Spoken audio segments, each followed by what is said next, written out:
Live from Fargo and serving you on TV, online, and on the go. This is Valley News Live 10 at 10. Yeah, it's going to hurt us for some time, but we're going to have a united front and we're going to get through it. So I think that's what she would want. Tonight, the community continues to try and move forward after the death of 22-year-old Savannah Greywind.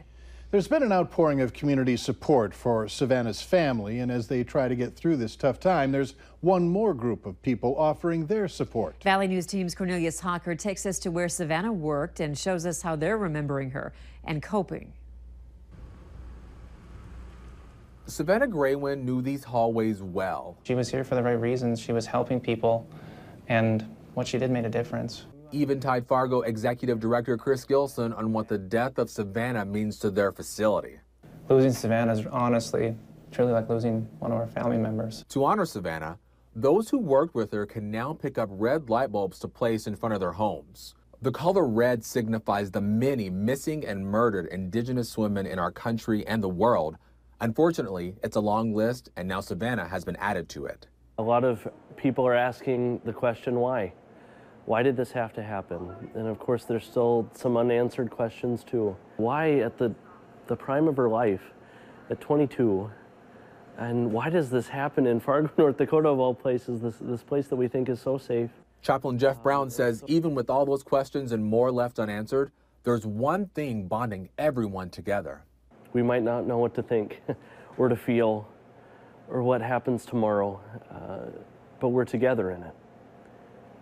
In a funny way, we are together, even in the midst of our grief. And even though she may not be here doing it physically anymore, I mean, she's still going to be a part of all these people that she's been around. She's going to be a part of our employees, and she's going to be a part of all the residents that she was able to serve. So she will be remembered. A lasting legacy for a life lost too soon. Cornelius Hawker, Valley News Live. We do have some good news to pass along. Savannah's boyfriend shared in a Facebook post that he was able to see the baby today. Cass County Social Services, however, still has custody of the child. They're waiting on DNA results, to confirm who the parents are. The remembrance of Savannah Greywind also continues in the northern end of the Red River Valley. A group of about 100 gathering for prayer and a candlelight vigil for Savannah and her baby in University Park by UND. They burned sage, and a couple spoke out about the horrendous end to Savannah's life. Many wore red in support of Indigenous women who are killed and kidnapped. The tragic disappearance and death of Savannah sent shock waves throughout the valley, and people from all across the region are sending condolences. The 2800 block of 9th Street North is seeing a lot more traffic and visitors these days. The memorial for Savannah has grown, with more and more people dropping off items with heartfelt messages. One neighbor says he counted 13 cars in a row driving down the street in a matter of minutes. But some in the neighborhood are asking the public not to come by if they're rubbernecking and keep traffic moving. If you would like to help the family, an account has opened with U.S. Bank. All donations should be made out to Hazley Joe, the name the family has given to the baby believed to be Savannah's. And earlier tonight, investigators returned to that same apartment building where Savannah was last seen before her disappearance. An assistant Cass County State's attorney was among the group working there and wasn't talking about what they were looking for. Meanwhile, an autopsy revealed that the cause of Savannah's death is homicidal violence. Police aren't saying how specifically she died or how she delivered her baby. Suspects in the case, William Hain and Brooke Cruz, remain in the Cass County Jail on $2 million bond each. Jail administration say that they are keeping the two physically isolated from all other inmates for safety reasons. We're also getting a local look at the disaster affecting millions of people in Texas. A couple from Bemidji, Minnesota moved to Houston nearly 4 years ago. Now they're stranded there. Their neighborhood in a northeastern suburb has been surrounded by water, and they're doing their part to help those they can. They're using kayaks to search for stranded people. So far, they are sheltering 2 lost dogs and 9 people in their home. They're still not sure if they'll have to evacuate their home, and they say there's rain every day in the upcoming forecast. It's just really heartbreaking. It's just, this has done damage that they never could have expected and never could have guessed, and it will probably go down in history as one of the worst storms ever. To see their full story and information on how you can help in Houston, there are links on our website about where to donate. Just go online to valleynewslive.com and click on this story. Rescue efforts continue in portions of the Lone Star State as Harvey continues to take aim on the Gulf Coast. The deadly storm is now dumping heavy rain over parts of the state and southern Louisiana. Houston's convention center is now filled to capacity with evacuees. Reporter Meg Oliver is there with the latest.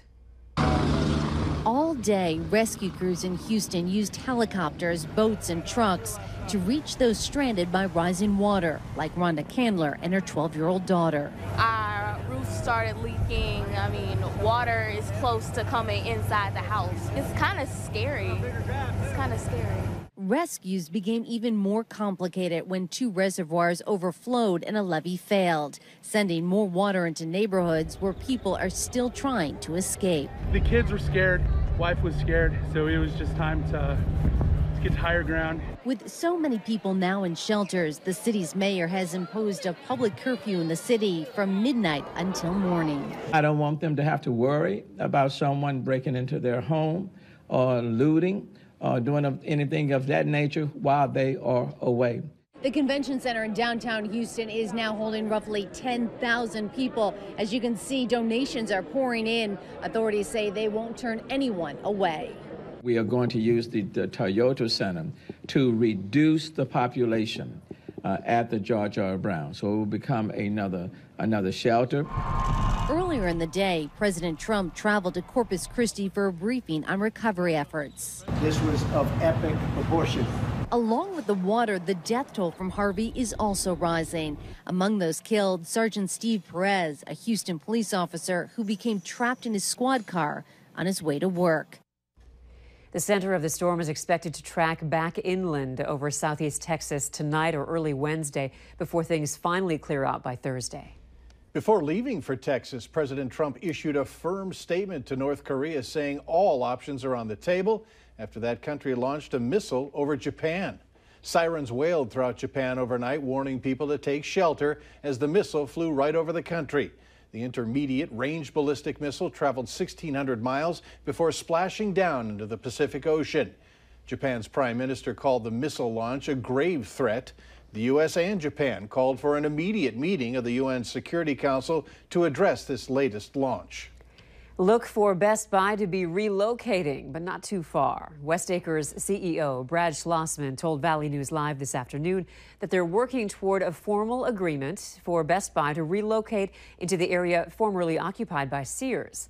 Schlossman said the move isn't expected this year, but would happen sometime in 2018. As for the existing Best Buy building, Schlossman added that they are working on options, but there's no finalist at this time. Dick's Sporting Goods has been rumored to be a prime candidate. The Minnesota Timberwolves have given to the community of Moorhead in a way that will help promote basketball. The team selected Woodlawn Park as part of the Timberwolves' New Era, New Courts program presented by U.S. Bank. Fans helped the team decide which basketball courts to improve, and the one at Woodlawn Park made the final cut. Timberwolves center Cole Aldrich came to town to shoot around with local youth today. I won't tell anybody, but I shot a few air balls. I blamed it on the wind. It is kind of windy out here. Assistant coach Andy Greer also made the trip to Moorhead.